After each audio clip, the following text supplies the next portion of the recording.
Hey everyone, and welcome to the very first episode of Cultivate Talk, a podcast where we explore the many layers of human communication. I'm your host, Dr. Emily Abayon, and I created this space because I believe communication isn't just something we do, it's who we are. It's how we connect, build relationships, influence change, and make sense of the world around us. This show is going to cover it all, from how we talk to our loved ones, to how we make sense of science and health, to the ways media and culture shape our collective understanding. Some episodes might be solo, but most will feature incredible guests. Every episode will offer something to help you think differently about how we talk and listen, both to others and to ourselves. Today's guest is someone I was super excited to talk to, Dr. Dan Hartman, a researcher whose work lives at the intersection of health and sport communication. But before we get into that, I'm kicking things off with a couple of segments that will show up regularly here on Cultivate Talk: field notes and data to dialogue. I'm going to go ahead and kick things off with our first segment, Field Notes. Field Notes is a segment where we take a closer look at how communication looks and works in the real world. Each episode, I'll kick things off with a question or a theme and basically unpack it using theory, research, and or lived experience to really begin to understand and examine how it looks and how it's shaping our conversations, behaviors, relationships, and more. So, on this episode, I was able to interview Dr. Dan Hartman, a researcher whose work lives at the intersection of health and sport communication.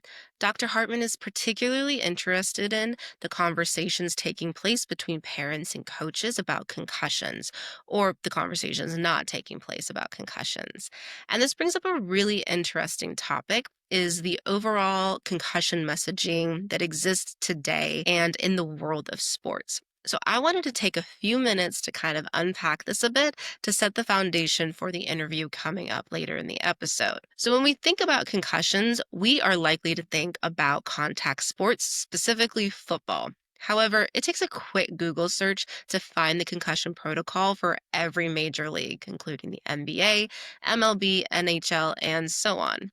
But we have seen so many headlines, whether they're in regard to players and athletes, or research being done or research not being done, in regard to traumatic brain injury and playing football and the risk of playing football and what that has on a person's body. So I wanted to take some time to kind of unpack the general messaging that has been communicated over the last couple of decades in regard to traumatic brain injury research, as well as how the NFL has kind of handled this in terms of public acknowledgement and in terms of supporting educational efforts and research efforts so we can learn more about how risky concussions are and how those conversations need to be had, or even just the communication of details and information in regard to research being done in this area. So, PBS actually published a really interesting timeline back in 2013, and this was when the documentary League of Denial was actually done. And so, around this time, we were able to kind of get a really good snapshot of what the last couple of decades have looked like in regard to the NFL handling traumatic brain injury information, research, education, and acknowledgement. And the timeline essentially begins in 1994 when the NFL put together the committee to focus on traumatic brain injury. However, we see that even 10 plus years later, not enough research has been done to really make an effort to communicate to players and their families and even younger generations about what the risk of football can do to someone's brain. This is all laid out really nicely in the documentary of League of Denial. However, that aside, I wanted to take a look at kind of what the NFL has done and break it down. Now, obviously, the NFL has been met with a lot of criticism in regard to how they have handled this since the 90s. But we're not necessarily here to critically analyze that, kind of just to see what communication has been done by the NFL before we unpack that a little bit deeper. So, The NFL has taken several steps to address concussions through messaging, rule changes, and safety initiatives. This has been done more so in recent years, not necessarily back again in the 90s when we started seeing the risks of playing football and what it does to an athlete's body. So, public acknowledgement and education campaigns would be the first thing to come to mind in terms of what the NFL has done and how they have communicated their initiatives. They have acknowledged the risks of concussions and chronic traumatic encephalopathy, or CTE, a shift from earlier denials. They spent so many years denying that there was a connection between CTE and playing football, or between playing football and traumatic brain injury in general. So they spent years downplaying that. In recent years, we have seen them acknowledge it and be relatively communicative in regard to their efforts to fund research and fund educational campaigns to better inform younger generations. Because what we have seen from the research done on CTE and traumatic brain injuries is that this can start at a young age. So we're talking youth sports, college sports. It doesn't necessarily just affect those who make it to the professional level. So the league has emphasized player safety through initiatives such as Play Smart, Play Safe, a campaign they launched in 2016, as well as they have taken time to put together PSAs for targeting high school players and youth football to promote the awareness of concussion risks. The NFL has also spent time with their concussion protocol messaging. This is something that is updated relatively frequently, something that is accessible to people who want to read it and want to be informed on this initiative or on this issue. The protocol emphasizes immediate removal of players suspected of having a concussion, sideline evaluations, and a structured 5 step return to play process. Messaging around this protocol stresses that player safety is the priority with clear guidelines for medical staff and players. Obviously, there have been high profile incidents. We have seen these in the last several years about traumatic brain injuries, but most recently in 2022 with Tua Tagovailoa's injuries, these prompted the NFL to update the protocol, including a no-go symptom that prevents players from returning to play. The NFL communicated these changes to emphasize a cautious approach, with public statements underscoring that decisions are made unanimously by medical professionals. There have also been rule changes and safety equipment promotion. This is something we hear about relatively often, I feel like, in terms of the engineering behind equipment and what is being done to keep players safe or safer. And so the NFL has implemented and publicized rule changes to reduce head impacts, such as banning certain helmet to helmet hits, penalizing the use of helmet to initiate contact, and modifying kickoff rules to lower concussion risks. So, for example, the 2018 use of the helmet rule and kickoff modifications were heavily promoted as data-driven efforts to enhance safety. Additionally, the NFL changed the kickoff rules in 2024, so very recently, partly to increase the number of kickoff returns and to decrease the number of high-speed collisions, which were a major source of injury. The NFL also shares annual helmet testing with results with players, coaches, and medical staff, promoting the adoption of top performing helmets, like I was just saying, in terms of the engineering of equipment. And this is supposed to be viewed as this proactive step, keeping players involved, coaches involved, staff involved in terms of what is going on behind the scenes to keep these players safe. Lastly, the NFL has communicated their efforts and commitment to funding research done on concussions and traumatic brain injuries. This comes after years starting in the 90s where the NFL was downplaying that connection and downplaying the risk. And earlier messaging of traumatic brain injuries and concussions was criticized. From 1994 to the early 2000s, the NFL's own personal mild traumatic brain injury committee was led by controversial figures such as Dr. Elliot Pellman, who published studies claiming that there was no long-term consequences from concussions, contradicting independent research. This obviously led to significant backlash and accusations of misleading players, and the public, which is why so much of the messaging we see today in regard to reporting certain statistics and research and reports to players and staff and coaches is highlighted and well communicated because for several years the NFL was accused of misleading their players and essentially really downplaying the significance of what the body is at risk for in playing football. So, what does this mean and why is it so important? Well, one of the super cool things about communication studies and being able to analyze all of these messages and how certain things are communicated is that we begin to understand how narratives become narratives and certain discussions become positive, negative, or remain neutral, or how basic information, important information that is detrimental to people's health and overall well being is effectively communicated or ineffectively communicated. So, this is important because the way the NFL has approached this entire thing in regard to traumatic brain injuries and concussions levels down to how we talk about it at the youth level. And we have seen from CTE research that has already been completed, cases as young as high school. So, kids playing high school sports and that having an impact on their brain health. So, these are important conversations to be had, highlighting the importance of the work Dr. Dan Hartman is doing even more. Because what are we missing by not promoting and encouraging these conversations to be had at the high school level or even younger? But we learn from the messaging that's been communicated at higher levels, such as professional leagues. So, this is also important because these injuries and these risks are not only at the professional level, we see it in college as well as youth sports.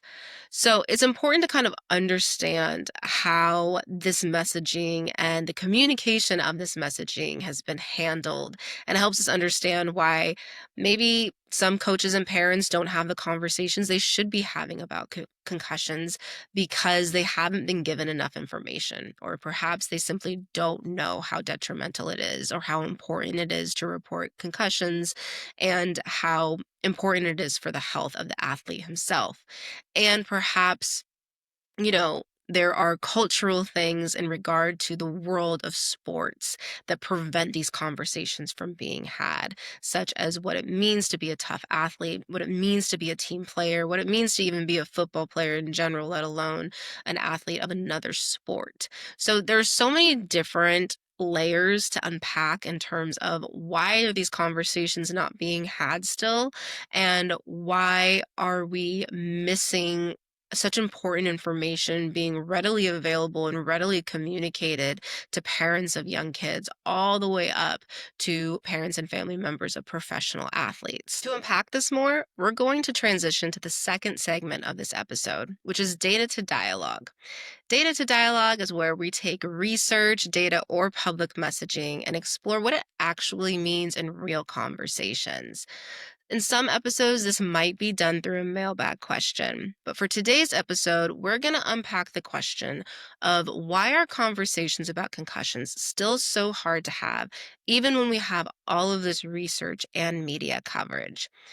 And this is a really interesting question. It leads a significant amount of research in a variety of fields because we do have enough research and coverage to understand that this isn't necessarily researched enough, but also what we do know isn't being communicated as effectively as it could be. So, this kind of opens up to a few ideas that we could hypothesize from a communication standpoint. And the reason why some of these conversations might not be had when they should be and could be come down to reluctant communication. So, this refers to communication that people avoid, even when it's important, often because it threatens relationships, roles, or reputations. And talking about something like concussions and admitting to an injury or acknowledging an injury can threaten somebody's role on a team and perhaps somebody's relationship with a coach or with their teammates. And this is could be part of the reason why these conversations are not being had. I'm specifically thinking in terms of younger sports such as high school sports and those conversations between athletes and coaches, but as well as athletes and parents and coaches. So, kind of like that triangle of communication. So, oftentimes, especially from a high school standpoint, that might feel threatening to acknowledge and admit to an injury or to admit to concussion symptoms or, essentially feeling as if a concussion has taken place because it could threaten the role in a starting position. It could threaten the role of how a particular athlete is perceived on that team. It could threaten something even much bigger in terms of scholarship or playing time that they need to be recruited at the next level, such as college and so on. So, reluctant communication might be the first reason as to why these conversations don't happen when they should. The second could be face work, which we see from the work of Goffman, Brown, and Levinson. So this refers to like our face, so basically our social identity and how we want to be seen. And this kind of goes back and speaks to the culture of sports and so many of the messages that we hear around that. So admitting to an injury or talking about a concussion with either a parent or coaches or both may lead an athlete to start questioning how they'll save face or kind of how that will shape their social identity on that team and as an athlete on a high school campus. So, will they seem weak or will they lose their starting position? Will their team lose faith in them? Will their team not think as highly of them? And so, the risk of all of those negative impressions can cause and encourage an athlete to stay silent and downplay their symptoms, leading to obviously insufficient and inaccurate treatment of injuries or no treatment whatsoever. And so, this could be another reason why these conversations aren't being had when they should. And then lastly, the power dynamics in the athletic hierarchy. So players often are do not are often not in a position to advocate for themselves, especially when the stakes are high. And this kind of again speaks to the culture of sports and so many of the messages that we hear. Like you're part of a team. It takes everybody on the team to be successful. You can't let your team down. You have to be strong. You have to work through pain. You have to show up when you need to, lock in, get it done, and obviously help your team reach a point of success. And so with that paired with the power dynamics in terms of athletes not necessarily always having the most power when it comes to staff and it comes to coaches, it takes a lot or it can take a lot for an athlete to recognize that, but still communicate such symptoms or still communicate an injury to where they receive the treatment and attention that they need to protect their overall well-being and their overall health.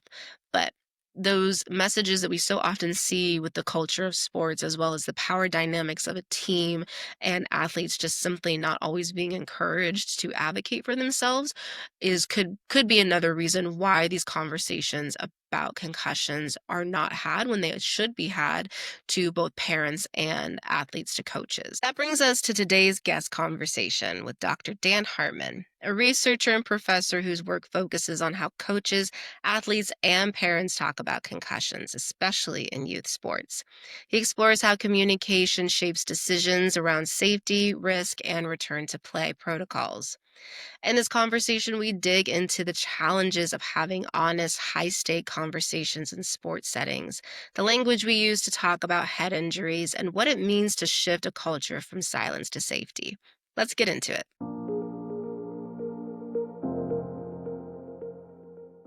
So, today we are kicking things off with a conversation that hits at the heart of sports, health, and culture. Concussion Communication in Youth Sports. Our guest today is a researcher whose work sits at the intersection of sport and health communication. We're going to dive into why parents and coaches often don't talk about concussions, how social norms around toughness shape those silences, and what we can do to encourage safer, more proactive conversations for young athletes. Our guest today is Dr. Dan Hartman, an assistant professor at Augusta University, who recently graduated from the University of Illinois Urbana-Champaign. Dan's research falls at the intersection of health and sport communication, particularly focusing on the communication issue of sports-related concussions in youth sports. Thank you so much for being here, Dan. How are you doing today? I'm doing quite well. Thank you for having me, and thank you Of for course. having like this podcast because I've been looking for a communication podcast for a while, and Oh, it's nice that I found one by being able to be on it. So thank you for that. yeah. I know it kind of feels like something that's missing from our overall field and discipline in general, at least one that's like consistently, I don't know, putting out like new research and new information. Right. So that's my hope for this. Hopefully it's going to be fun and interesting. So I love your research. I really kind of just want to first get into like, how did you decide to start studying the intersection of health and sport communication? Like what led you to that? Well, I really didn't because at first I was interested in health comm, and my advisor at Buffalo, where I did my master's, Tom Feely, really got me invested in like theory and all that. But I started my PhD program, I was pursuing like excessive social media use as like a health behavior. And so that was kind of be my main focus. But around that time was when COVID hit, and it was kind of not really ideal to be telling people, hey, go spend time with people outside rather than at home. So my advisor asked me to be part of a content analysis on the Heads Up campaign from the CDC, which is a youth sport initiative on concussion prevention and awareness. And I was like, yeah, okay, I'll do that. It's good experience to like code. But I was like, where does communication fit in with concussions? Because we're not designing helmets. I mean, I guess we could let people know what the concussion symptoms are, everything related to that. But one of the things I was tasked with was doing like a literature review, and that's when I really started to realize the main issue there, where communication can have a good effect, is the non-reporting of concussions. And so that's one of like they always tell you to find your gap, like research gap. And, I'm sure we'll get into it, but I felt like here's a spot where I can actually make a difference, and like I can see my research playing out over time from study to study to like, long-term goals of intervention building.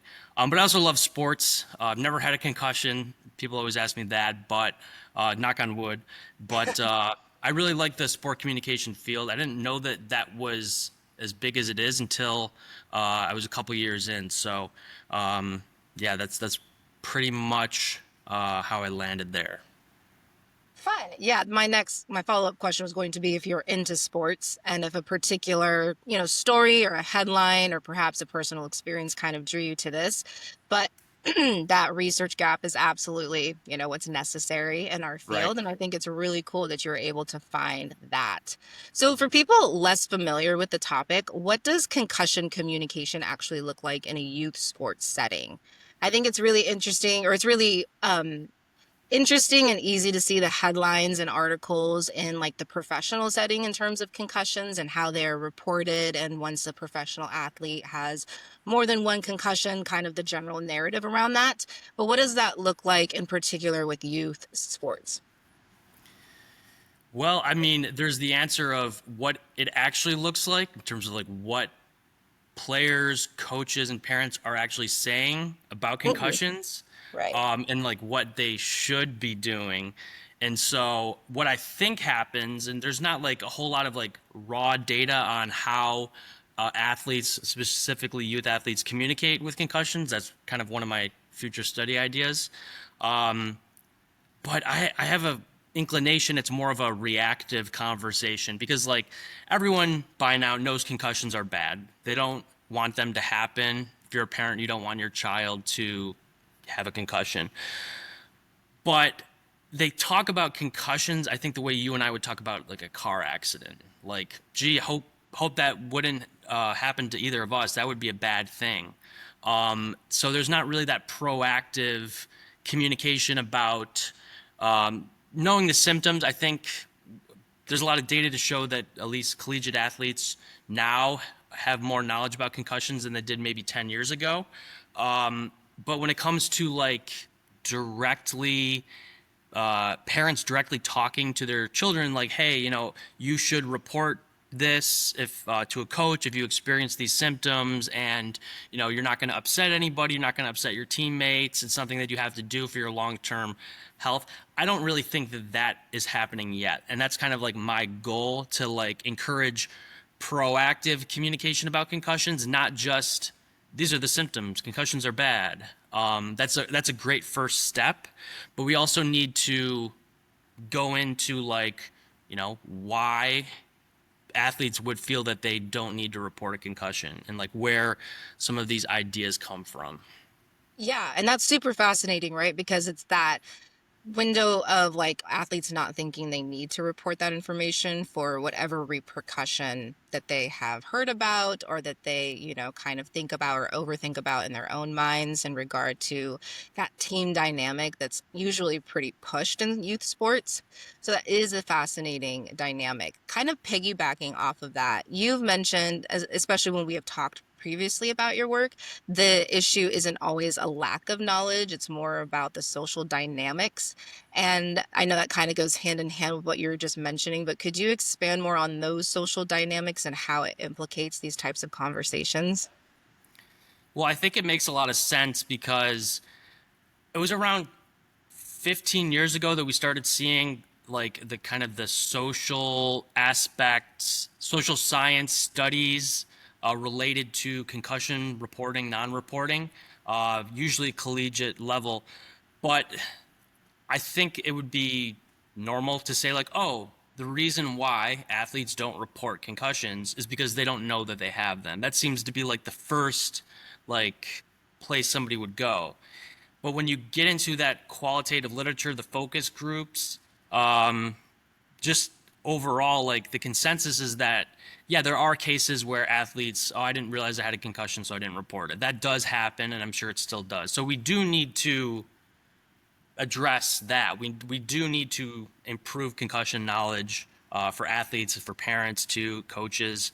But like the reason why athletes say they don't report concussions is because they don't want to disappoint their teammates. They don't want to lose playing time. If you're thinking about collegiate athletes, they don't want to lose like a scholarship. Pressure from parents, that's a big one. Pressure from coaches.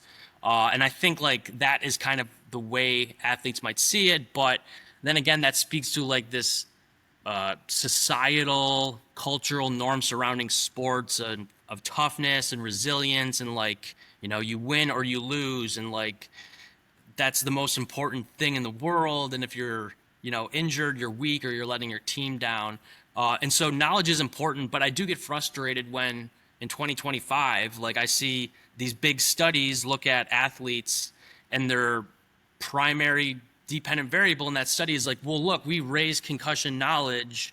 We're doing a good job. And that's important, but it's definitely something that by now we know, like, it's not a significant predictor of concussion reporting as much as these other variables, these social dynamics that play. So I think we need to start addressing that, which I don't see a whole lot of that being done directly Yeah, yet. that's absolutely fascinating. It definitely seems like a gap in terms of what I personally know with sport and health communication. So it's really fascinating and obviously super relevant, since youth sports are generally a big part of children's upbringings, and the parent involvement in them is also huge and a part of like your life as a parent.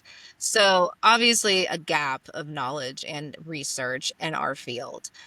So we have talked about like the safety component from the athlete perspective. But what kind of pressures are parents navigating in regard to their children not only playing sports but perhaps experiencing a concussion, and then kind of navigating that social situation from the parents' point of view? Well, I think parents, they have a couple of responsibilities. Presumably, they want their child to be healthy. They want their child to be safe. I mean, can't really argue too much against that. But we have like these competitive parents, right? You have in different. I mean, I just moved to the South, so I'm trying to see if I can get more access to these groups. But it's like being like a youth sport parent is like a full-time job because you're traveling constantly, you're surrounded by the same people all the time. It's almost like you're on the team.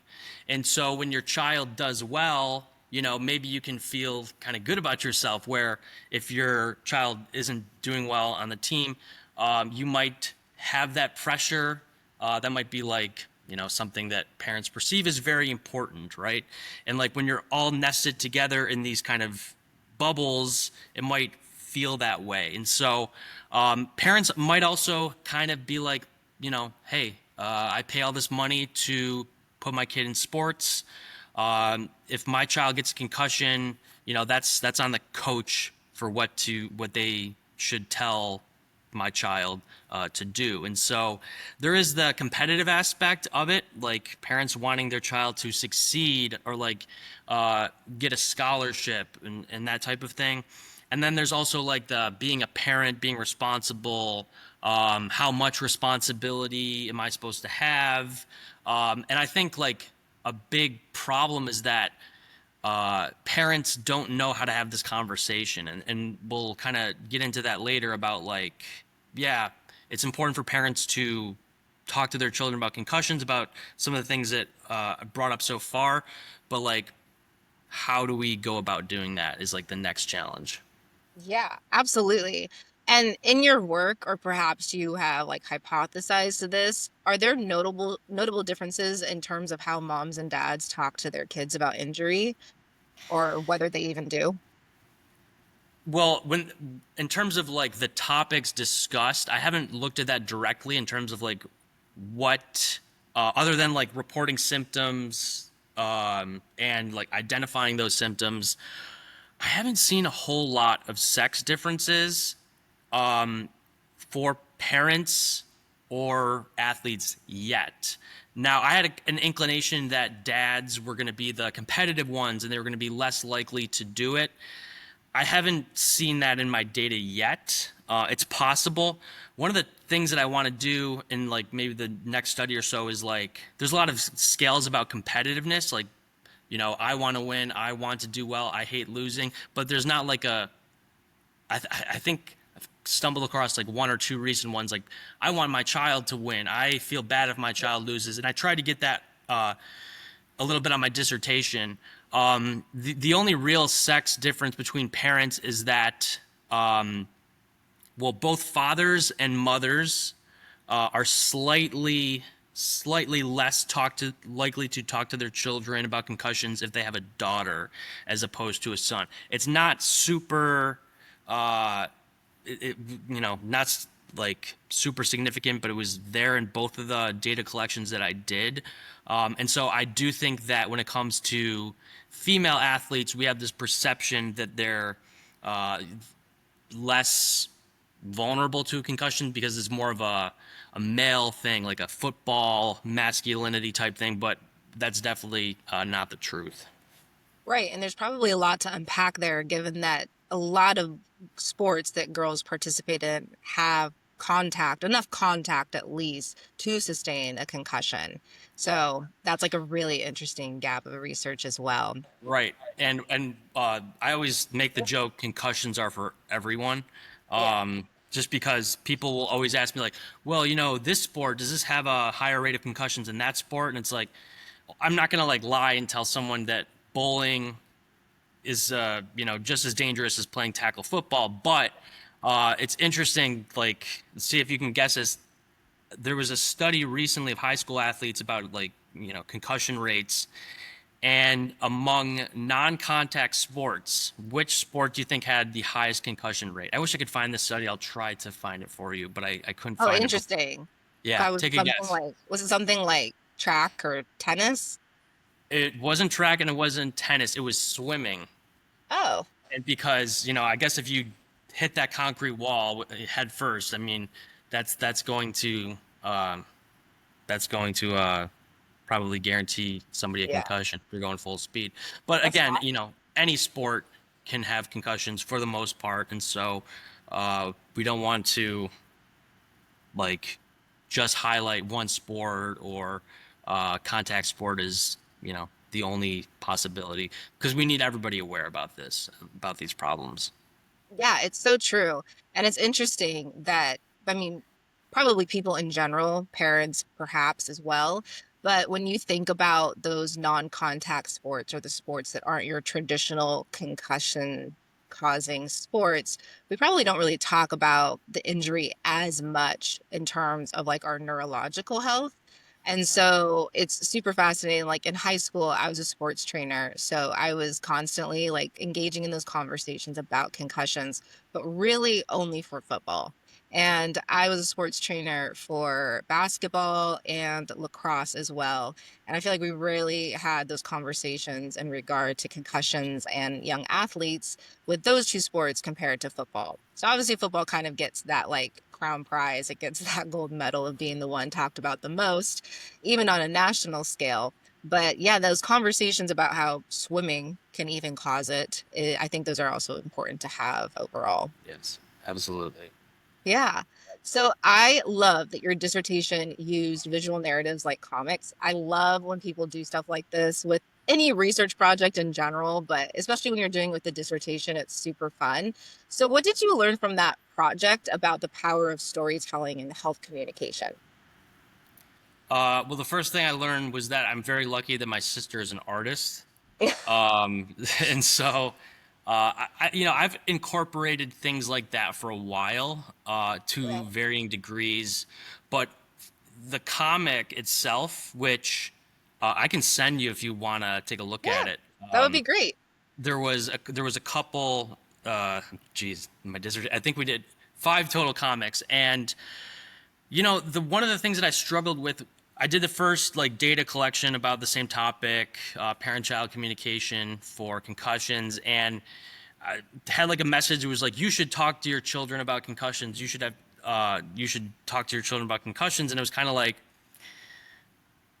I was struggling with the tone of that conversation, right? Like, is this a serious conversation where you like sit the child down and like I don't. Concussions are serious, right? But I don't want parents to think that this is like, oh God, I have to have this conversation. Like it's like they're talking to them about sex or something, like Right. uncomfortable.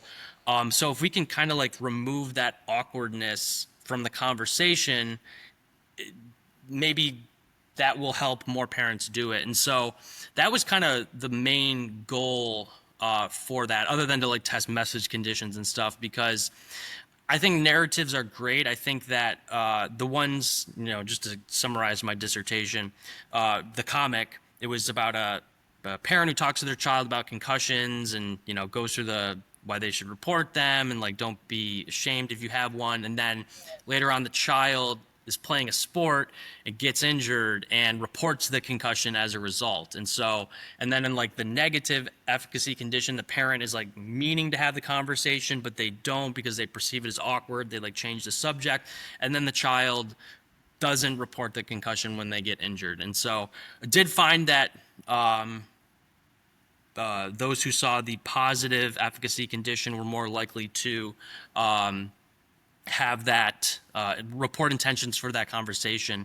Um, but like, you see a lot of studies and communication testing like messages, and it's like, here's a wall of text. And like, I understand why people do it for different testing different, message effects. But it's like if you're going to print a billboard or uh, have all this money for advertising, you're not just going to like have people read a wall of text. You're going to do some sort of a narrative to show how things Yeah. work. And so, what I think this particular comic can do is that it can serve as a benchmark for how parents can approach that conversation rather than it being like some mystical thing that how serious is this conversation, what should I say to my child, and so there might be certain health behaviors that can relate, that showing it can motivate somebody to do it because maybe they don't know how, and I think that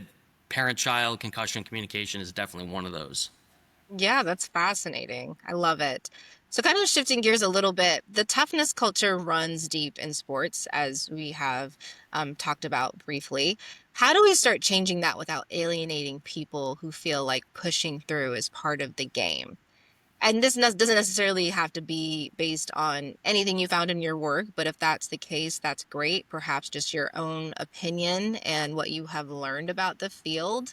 But it is interesting how we do have certain sports fans and parents, and perhaps just figures in sports who feel like pushing through is part of the game for the sake of the game and to not let your teammates down, and all of the different narratives that you and I have already discussed here. But how do we start changing that without alienating people and trying to keep the togetherness that sports naturally brings? Well, I think the good news is that most people now, acknowledge that concussions are bad. They exist. That like that small percentage of people that like, oh, it's not a big deal. I think that is shrinking. But when it comes to actually doing it, then that changes, right? Right. And so like it's a battle with competitiveness and health. And I think that it ultimately comes down to reframing concussion reporting as something that's positive, not only for your health, but for the team success, competitive success. And so that might be through narratives where an athlete reports a concussion and they're able to return to the field sooner and make the playoffs with their team and guide them, as opposed to an athlete who doesn't report and just continues to have negative symptoms, because these are things that actually happen. This isn't like some academic fake scenario. But like I think it's also like, where does that actually manifest? So athletes will say, well, I didn't report a concussion because pressure from my teammates. But it's kind of like, again, going back to that analogy of a car accident, like once it happens, right? It's not like you can pretend it didn't happen. And so like, but people can still be mad, right? I guess like a scenario, like another example of that is like a couple years ago, I was planning a trip with my friends. We hadn't seen each other in a while, and like the day before we were gonna meet, one of my friends got COVID, and so he couldn't go. And like we all knew at that point, it was like 2023. I had had COVID by that point. That it's not his fault. It's just an unfortunate situation. But I'd be lying if I said I wasn't like a little bit mad at him, like not Right. rational at all. And so when it comes to concussions, like, yeah, it happens and people get upset that somebody's injured and they have to step out of the game. But if we can reframe that as the act of reporting is like a positive thing. I mean, I would rather have an athlete say, I didn't want to report my concussion, but I knew that my teammates and my coach and my parents would be really upset if I didn't, so I did. I'd rather have them say that than I wanted to report the concussion, but I didn't because I didn't want to upset my teammates, coach, and parents. And so I think reframing that, especially at the youth athlete level, when they're Yeah. young and they can kind of carry over those attitudes as they get older, I think that's where we're going to fix this problem in the long term. Yeah. And kind of going off of that, have you seen any examples like campaigns or particular teams or individuals who are getting it right when it comes to concussion communication, either perhaps locally or nationally, where you have like seen these examples and you're like, yes, that's exactly how it should be talked about or how it should be handled, or that's how the process should go? Like, are there any, excellent examples that you have seen? Excellent examples. I don't think I can really name any. I mean, the CDC has gotten a little bit better with their messaging. They're kind of starting to recognize, you know, that concussions affect everyone, that you should not only report them, but there might be social pressures, preventing somebody from reporting it.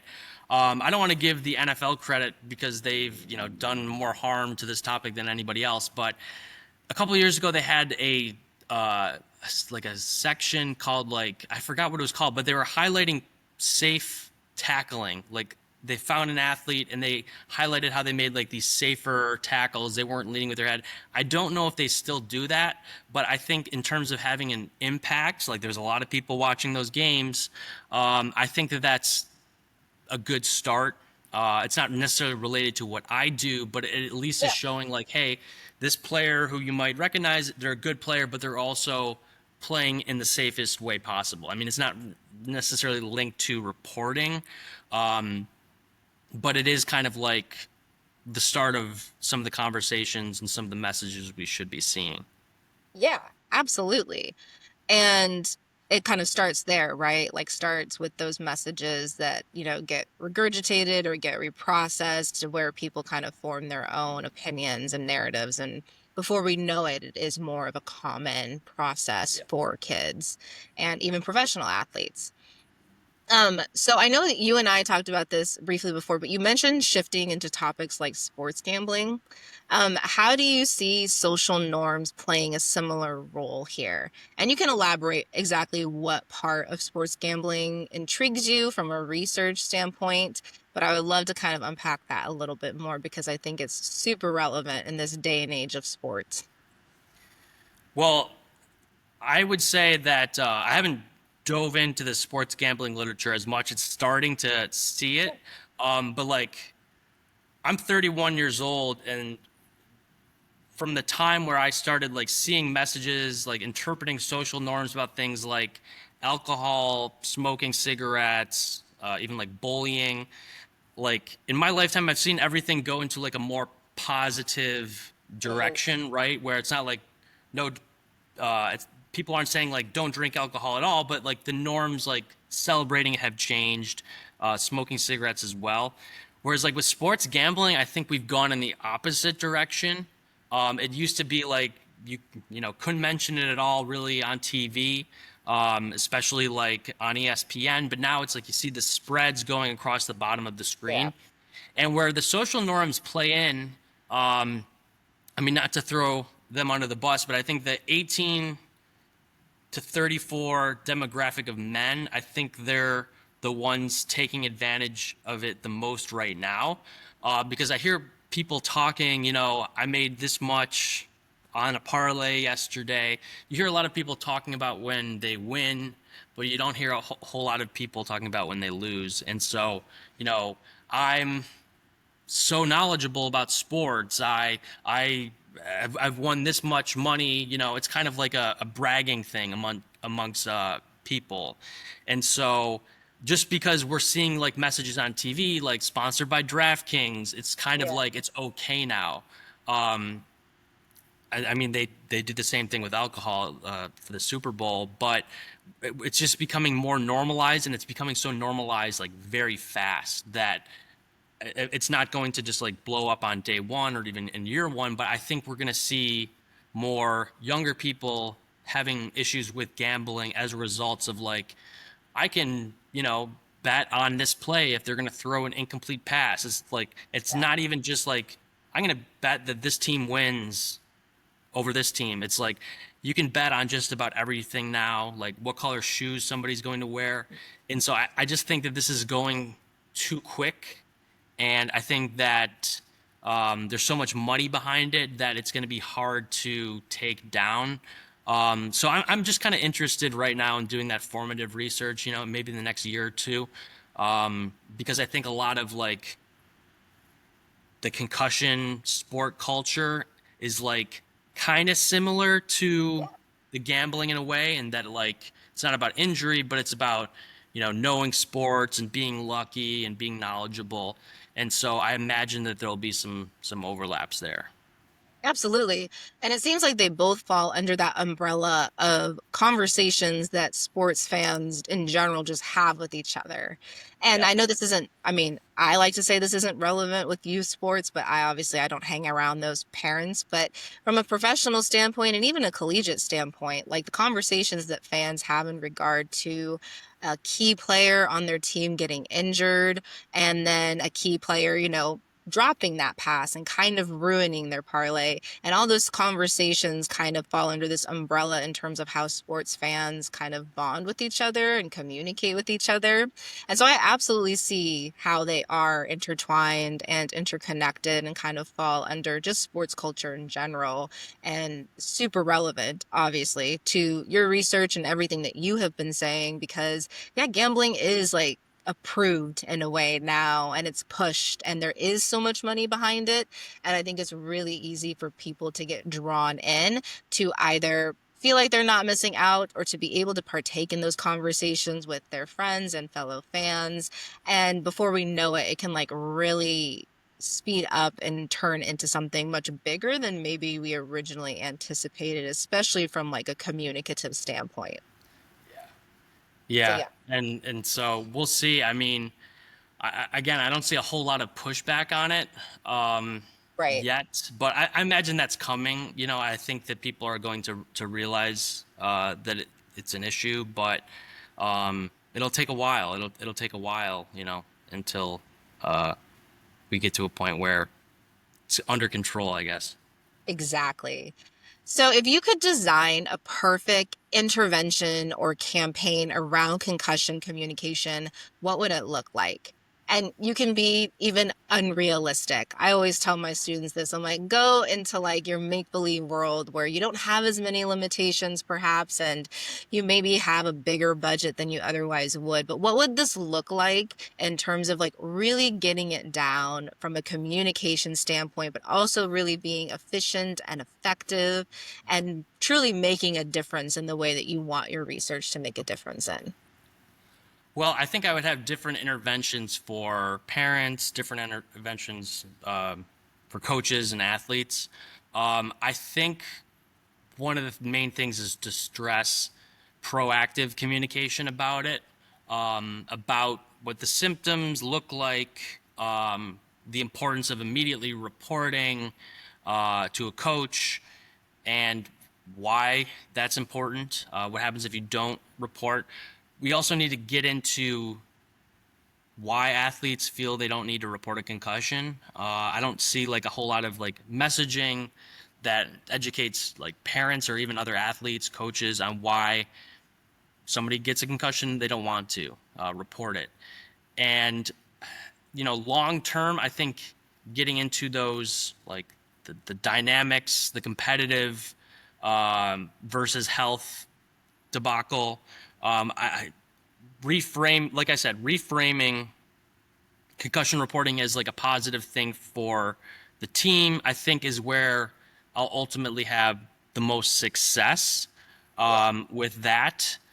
For parents, it might look different, wanting their kid to succeed, but also like parents might also point the finger at the coach that it's their responsibility, and coaches might do that. And so, really, kind of ensuring everybody, parents and coaches and athletes, are responsible for it. So, kind of going back to that message I had about the athlete who reports and still achieves competitive success later on, as opposed to the athlete that doesn't. I think like that type of messaging would be good. Those types of stories, I'd be interested in doing that. But yeah, I mean, I think there's a lot of work that needs to be done. Still, concussion symptoms, all of that is important. The signs, raising concussion knowledge, but just making people more aware of like these norms that exist in the culture of sports for some reason, like why they can be harmful, but like also tying them up to we can win and we can be healthy at the same time if we report concussions. Yeah, that sounds great. And why do you think this work matters? Not just for athletes, but for how we think about health and risk and communication and health communication as a whole. Yeah.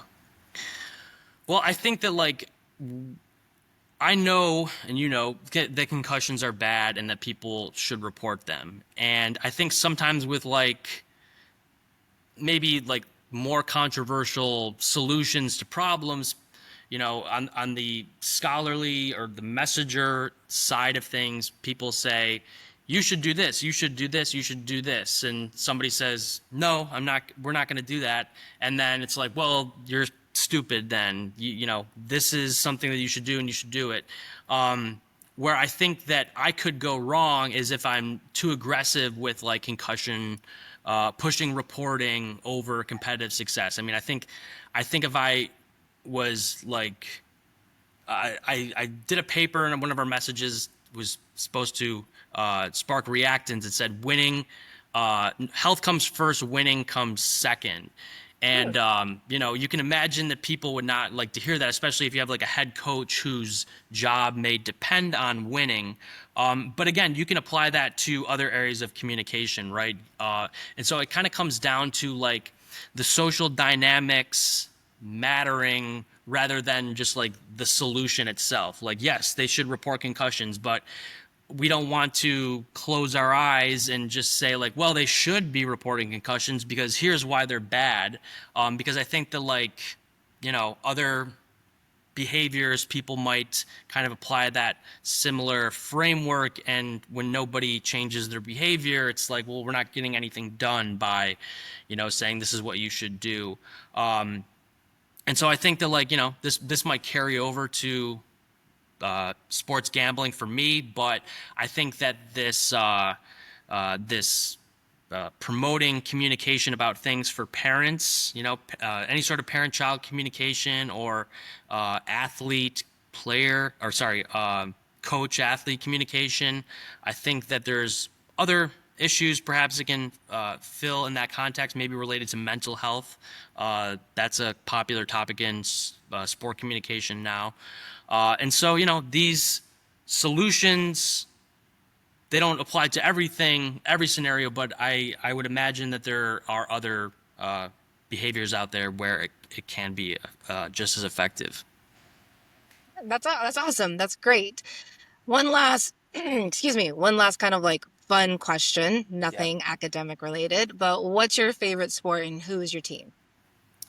What's my favorite sport team? Yeah, what's your favorite sport that you prefer watching, either professionally or Yeah. collegiate? And who are your teams or your sport team? What is it that you follow?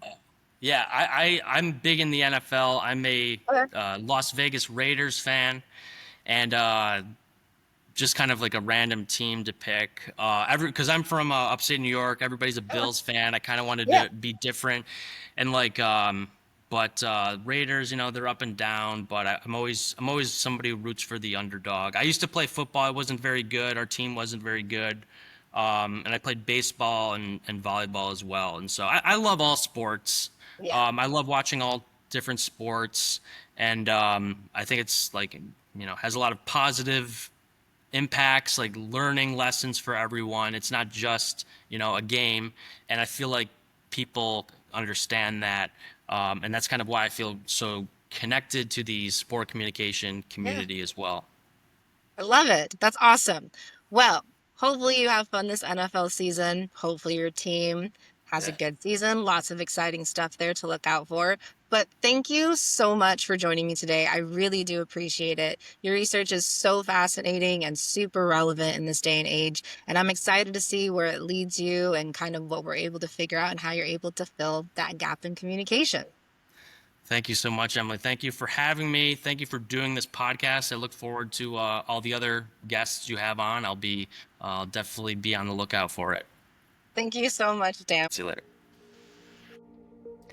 And that brings us to the end of this first episode of Cultivate Talk. I'm so glad you joined me for this conversation, and I hope it gave you a new lens for thinking about concussions, communication, and the ways we navigate safety in sports. A huge thank you to Dan Hartman for his time and expertise, and to you for listening and being a part of this dialogue. If you enjoyed today's episode, follow the show wherever you get your podcasts so you don't miss what's next. We have some incredible guests and thought-provoking topics on the horizon. Until then, take care of yourself and keep cultivating conversations that matter.